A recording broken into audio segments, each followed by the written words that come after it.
यदि हम दूसरे को ज्ञान प्रदान करना चाहते हैं, तेज प्रदान करना चाहते हैं, तो सर्वप्रथम हमको स्वयं ही स्थित रहना पड़ेगा। क्योंकि जब तक हमारे स्वरूप का जो ज्ञान है वो विभक्ति कारक नहीं होता है, तब तक हम दूसरे को स्वरूपमान ज्ञान नहीं प्रदान कर सकते। विवेचनात्मक प्रयोग का जो ज्ञान है उसको प्रदान नहीं कर सकते। क्यों? क्योंकि जिस प्रकार से एक झोपड़ी है, उस झोपड़ी में कुछ अंधेरा है, तो हमने एक कटोरी ले ली और एक टोकरी ले ली और एक हाथ में झाड़ू ले ली। तो झाड़ू को हमने ले लिया, फिर उसके बाद में हम कहते हैं कि इस अंधेरे को हम भर भर के और इस झोपड़ी से हम बाहर कर देंगे। हम जीवन पर्यंत ये करते रहें, पर वो अंधेरा बहिष्कृत नहीं होने वाला। उसके बाद में हम सर पकड़ के रोने लगे कि हाय मेरा जीवन तो व्यर्थ हो गया, ये कैसे कार्य होगा, नहीं हो सकता। तो समझदारी की बात इसी में है कि हमको न टोकरी की आवश्यकता है, न मुझे झाड़ू की आवश्यकता है, ना ही उसको बाहर निकालने की आवश्यकता है।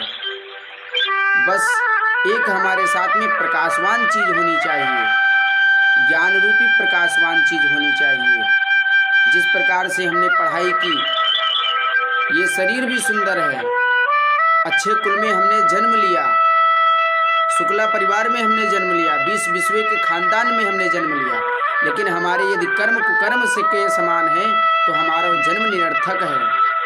क्योंकि ऊंचे कुल की जन्मिया कर्म न ऊंच होए, सुबरन कलश सुरा भरा साधु निंदत सोए। यदि हम ऊंचे कुल खानदान में पैदा हो गया तो इसका मतलब ये नहीं है कि हम ही जटाधारी शंकर हैं अथवा हम ही ईश्वर हैं। ये परम साक्षात्कार नहीं हो सकता। क्यों? क्योंकि हमारा स्वरूप वैसा है ही नहीं। हमारा जो स्वरूप का जो बोधक है वो निजात्मक तत्व है ही नहीं, वो विभूषणात्मक प्रयोग तत्व है ही नहीं। और सुवर्ण कलश सुराभरा, हमारे घर में जो साधु संत महात्मा जी पधारे हैं, हमने उनको क्या किया, एक जो सोने का कलश है हमने उसको दे दिया और कहा कि महाराज जी इसमें मदिरा है, आप पी लीजिए, अथवा इसमें अमृत है, आप पी लीजिए। तो सुवर्ण कलश सुरा भरा साधु निंदत सोए। उसी प्रकार से सोने के कलश को उसी भांति वो त्याग परित्याग कर देते हैं कि जिस प्रकार से एक ज्ञानहीन मनुष्य यदि आप उसको कटु वचन कह देते हैं तो वो उसको परित्याग कर देता है। जिस प्रकार से सूर्य अंधकार का परित्याग करके प्रकाशमय जीवन को कर देता है, जिस प्रकार से गुरु अपने शिष्य के मन रूपी अंतःकरण में अंधकार को नाश करके और ज्ञान रूपी प्रकाश को प्रकाशित कर देता है,